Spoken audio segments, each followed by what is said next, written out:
Imagine loving someone with all your heart for 2 years. You give them everything that one could ever ask for. Your time, your energy, your love. Only to one day hear words that shatter your soul at midnight. Well, this is my story of love, trust, and a betrayal I never saw coming. Now sit down and listen. Let me tell you. It all started 2 years ago when she came into my life when I least expected it. She was a gentle soul, a beautiful woman, and full of life in herself. From the very moment we met, I knew she was special. You know that feeling, right? When someone lights up your world and you're ready to give them everything? That was me. I was all in for her. I don't know what else to say. It was love at first sight. I treated her like my queen. Every date was special, and we created crazy memories to laugh about. I remember our dinners at her favorite restaurant. She always ordered the same thing, yet every time her face lit up like it was the first. I didn't mind. I loved seeing her smile, and that made me happy. But it wasn't just about the good times and good days. There were times when the dry wind had to blow. At one point, she was severely sick and admitted to the hospital. I paid her medical bills as if I was her father. I couldn't bear to see her in pain while sitting there and doing nothing. It wasn't about the money that I spent. It was about showing her that I was her rock, someone she could rely on no matter what. To prove my love for her, I would from time to time give money to her little siblings in school because they were family to her, and that made them family to me. I gave, and I gave, and I gave. Because that's what love is, right? I guess I was wrong. Because here's the thing. When you're giving so much, sometimes you don't notice that the other person, they're not giving anything back. This is my story. Right from the first time we met, she had her boundaries and I respected them. No sex, she said, till marriage. And I told her, okay, if that's what makes you comfortable, that's what I'll do. I respected her choice and thought, okay, maybe she has her reasons. But slowly things started to change. Little things. I had my own suspicions and kept them to myself.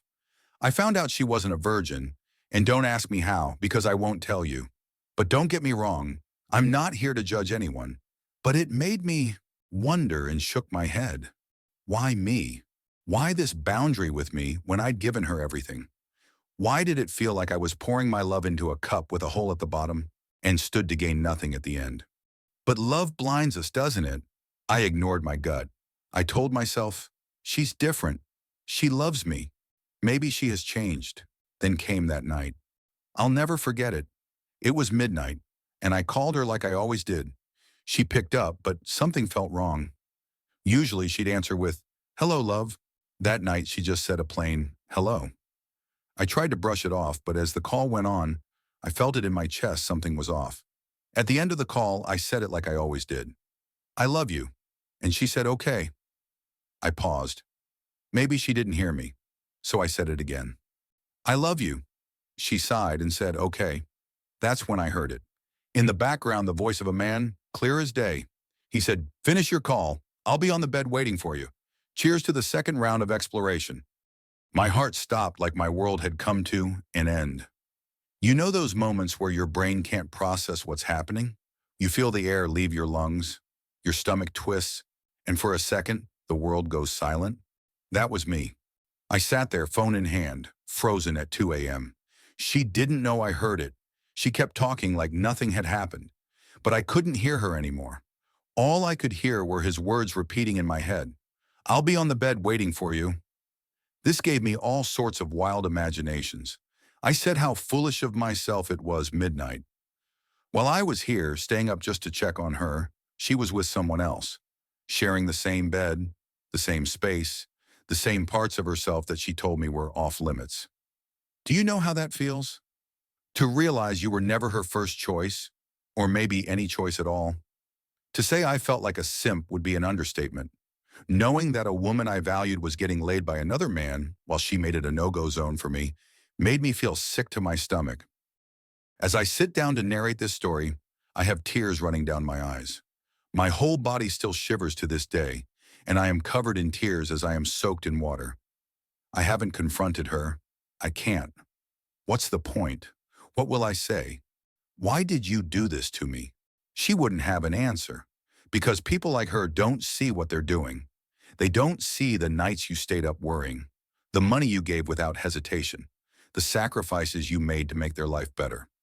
They don't see it, but me, I see it, and it hurts. To every good man, every good woman out there, let me tell you something. Sometimes you can give someone the world, and it still won't be enough. Not because you're not enough, but because they were never ready to receive that kind of love. Don't blame yourself. Don't lose yourself. Keep your head high. Love is a gift, and one day someone will cherish it. They'll cherish you. But until then, protect your heart. Learn from my story, because trust me, nothing hurts more than hearing the words, "I'll be on the bed waiting for you," when all you ever wanted was to be the only one to lie in those arms. I'm still healing. I don't have all the answers, but I know this. Sometimes walking away is the strongest thing you can do. So to anyone who's been hurt like this, just know you're not alone. And to her, I hope he was worth it, because she lost something that money can't buy. If you enjoyed this story, don't forget to like, comment, share, and subscribe for more real-life tales of love, wild confessions, heartbreak, and betrayal. This is just the beginning. There's so much more in store. Your support means everything to me. Thank you.